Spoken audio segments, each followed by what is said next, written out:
if money was the primary motivator for them, Kathleen Kennedy would not still be employed. This comes from Inside the Magic. It says, Disney Park takes action. Tinkerbell indefinitely suspended following controversial incident.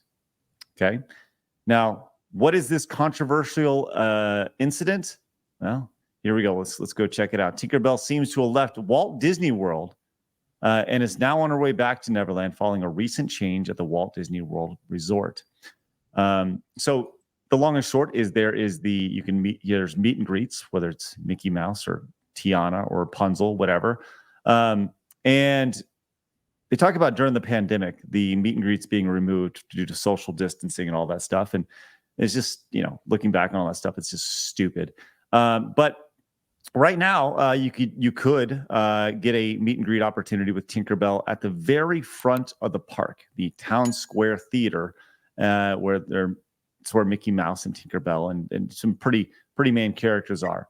But over the past year, it says this past year, the Plan Disney Committee was also asked why Tink is no longer available to meet at parks, and their response was, at present, Tinkerbell does not hold a meet and greet opportunity at the Walt Disney World Resort. Of course, she does make her evening flight over the Magic Kingdom at the end of the Happily Ever After nighttime fireworks show, which is a regular part of their thing. During our recent visit, my family had an amazing view of Tink from just outside the Plaza restaurant.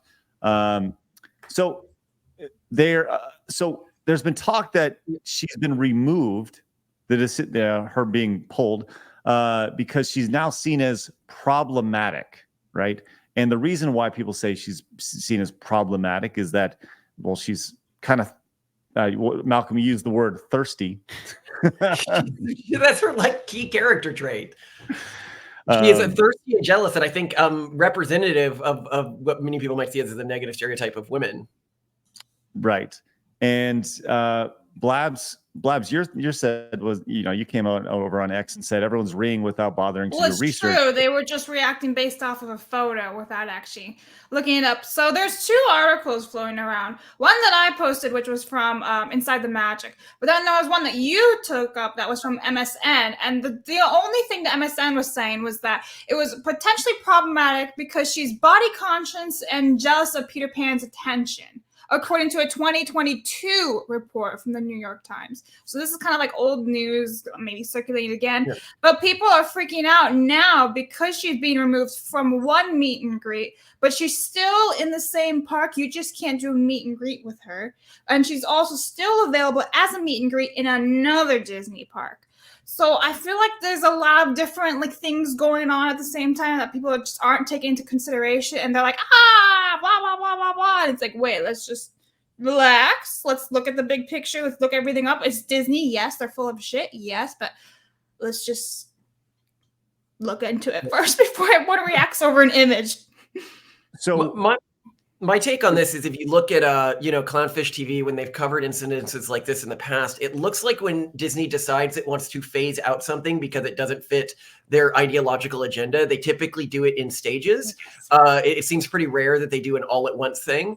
And so what I take this to mean is they're probably thinking of phasing her out. And if I'm just basically sanity testing this, Disney, I think we've seen recently, is a company that values its moral and ideological agenda above a profit motive.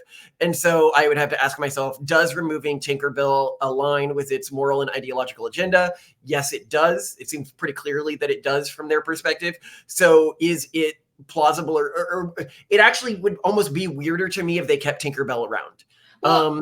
It's kind of that. I think because of the new show or whatever it was that they released on Disney Plus, they changed Tinkerbell's race and everything. So I think they're going to phase it all out and then bring her back resembling what she looks like in this modern audience. So I think they're going to bring her back as someone else. So I asked Neon to come on the show, and he's like, hey, let me talk to Geeky Sparkles, who runs, piratesandprincesses.net. And this is what she said. She said, from what I understand, Tinkerbell isn't being removed for problematic reasons. The version currently used is the Pixie Hollow version. Disney isn't making those films now, so they're probably wanting to use the space and actor time for another character. Tinkerbell still has her statue and still flies at night, so they're not removing her. Inside the Magic is notorious for taking something that isn't a big deal and trying to turn it into big one.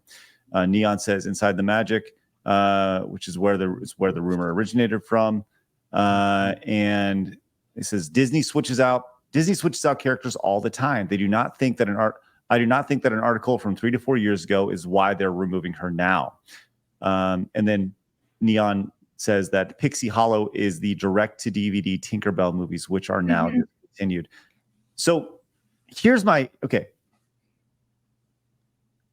only counter to that would be this seems very on brand for Disney to pull this. And just the fact that we're even having this conversation says a lot about where people think Disney is right now. But I don't know if Tinkerbell has ever been pulled. I mean, I could be wrong. I don't follow the characters' ins and outs of who they do meet and greets with or whatever. But has Tinkerbell has she ever been pulled from the parks? Because she's such an iconic character. And I know she's not, there's still the statue. She still does the flyby and all this stuff, right? I get it, right? But she's built into those shows. She's not necessarily built into a meet and greet. She doesn't necessarily have to be there, but she's always been there. And I would say that as like Tinkerbell, and this may be the problem when it comes to Disney, is Tinkerbell, she is loved. That character is loved by little girls. My daughters loved Tinkerbell because she's cute, she's smart, she flies, she's sparkly, she's magic, right? She's got pixie dust. They don't see this whole, like, you know, as you get older, Malcolm, you're like, oh, she's thirsty, right? They don't see that, right? They don't. They just see the lovable character, the lovable aspects of Tinkerbell.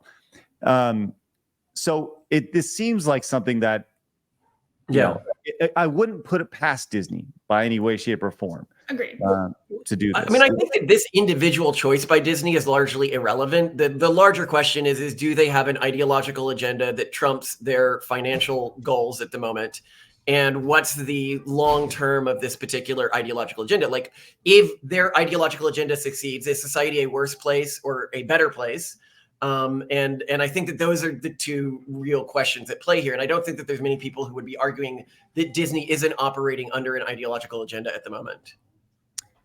Neon continues over on X. He says the story about Tinkerbell being purged from Disney World on account of wokeness originated with Inside the Magic. Really, what Neon's saying is that Inside the Magic is, you know, just one giant clickbait farm, right? But he does follow up, says, I mean, I have no doubt Disney is examining characters every damn week to look for quote unquote problematic characters, but Tink makes too much money, and they've already separated her from Peter Pan with the Disney Fairies line. I think that's the other thing is Tink just makes too much money. So, I mean, they really got to be, if they do remove her, I mean, it seems they really got to be digging in on their ideology for sure. I mean, and this is the thing about her making money is we've seen Disney repeatedly. Like if money was the primary motivator for them, Kathleen Kennedy would not still be employed. Like the force field that she has had around her implies to me that profit is a like distant tertiary motivator to them, if anything. No, and actually for me, on them most likely, and so she'll never get fired. Yeah, and the old Disney movies and stuff like that, like we talk about the role it plays in people's childhoods and stuff like that. We've been moving our kids to mostly Miyazaki films, which they seem to react to much better than Disney films, and I don't need to worry as much about it going crazy. But it is sad, you know, people are like, why do people get angry when old things that they grew up loving, you know, turn woke? And I'm like, it's like if somebody bought your old house and then you came back and it was just a bunch of signs all over it about how much you suck. Like that, of course, that would be emotionally damaging to people. And that's what a lot of these properties have become to people. Yeah, there's definitely a, it's almost like, for lack of a metaphor, it's almost like a battered wife syndrome where, like, you know, everybody's been beat up by Disney and their franchises, but they still want to love them in some way, shape, or form. But, you know, it's tough, man. It's really tough because I talked about this recently on the show for the first time in my life, really for the first time in my life, because there was after Disney started going down this rabbit hole and you know, started seeing these things, I was like, I don't want to go to Disney. But in the back of my mind, I still wanted to go to Disney. I still wanted to go because I have so much joy from my childhood. You know, it was such a. I mean, I worked there. I worked at Disney. It was a great company when I worked there. I had a great experience working there. Didn't make any money, but I still had a great experience. I learned that wouldn't trade anything for it. And the company changed. And really for the first time, and I was talking to my wife about this the other day as well. Really for the first time, I can honestly say I have zero desire to go to Disney World. And I have zero desire to go and support that company. So that's, and I don't really know what did it. Just something just kind of was like, all right, I'm good. Maybe it was the time away. You know, usually absence makes the heart grow fonder, but not in this case. For me, it was like, oh God, I can't do it. I can't deal with this. It's just, you know, it's the trickle down effect of all the nonsense that they're throwing down. So, well, I mean, I also think that oh, sorry, Malcolm, go on. Oh, I was just going to say, I also think the quality of what they're producing in their parks and stuff just isn't what it used to be when contrasted with the neighboring parks. I mean, I can go to Harry Potter World. I can go to, you know, Nintendo World that's coming out now. Like Disney World is just not the best quality park anymore, and nor is it the most magical of the parks anymore. So why am I, you know, when I'm spending my money there, you know, why am I doing that? Like, I think 10 times more expensive. So yeah. Yeah. I can't even imagine with a family of 37 like you have. The only thing I would ever want to go to Disneyland or World or whatever it is for would be like that garden festival and then the food and wine festivals. But I hear even those are in decline too. So it's like, man, that would have been really cool maybe 10 years ago. Well, if you look at you can even look at the merch and how much it's declined too. Like since June is coming up, I've been seeing that they're doing a lot of new merch, both Universal and Disney for like Pride Month and all that.